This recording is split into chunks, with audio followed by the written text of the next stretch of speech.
ఆనాడు నాయన ఏం బసరెడ్డి అయినా రాజు నీళ్ళ చక్కడ కూర్చున్నాడంట. నేను నా సంసారం అవుతా ఎవరుతున్నాను ఆయన నానైతే నందానా గమ్మల గుడిసే ఇచ్చినట్టు గమ్మల గుడిసే ఇచ్చినట్టు మాదార బచ్చాలు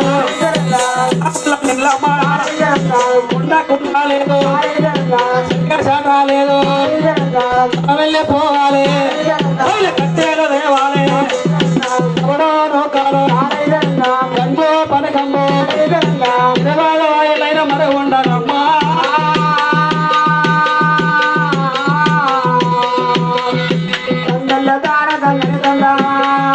కాపలో మరే ఉండనమ్మా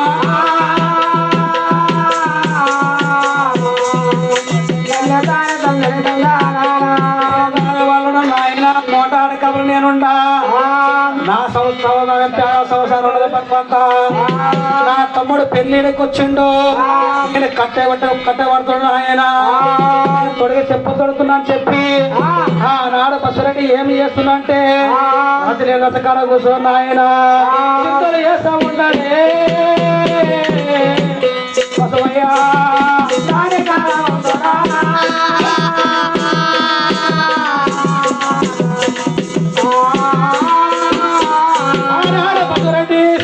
అంతకాడ కూర్చొని ఆయన చింతలు చేస్తామంటాడు బసవయ్యా బసవయ్యా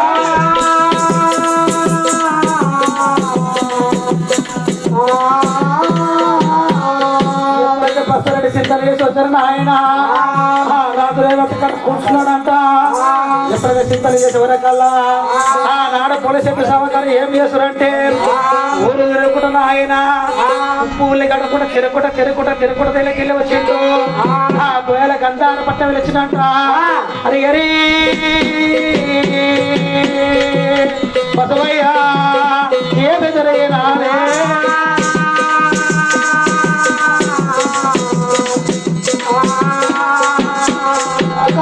తలకారికి చింతలు చేస్తున్నావు నాయన ఏమి ఆలోచన బసవయ్యా మాతోడే పాలే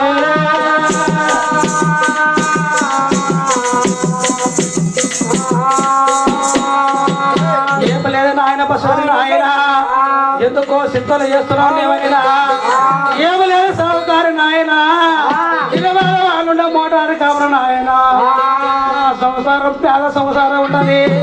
మీరు తల్లి కారు 7 మంది ఉంటూ పుట్టినాము నాయన చేతుల సంసారం ఉన్నాను రోజులు అయినా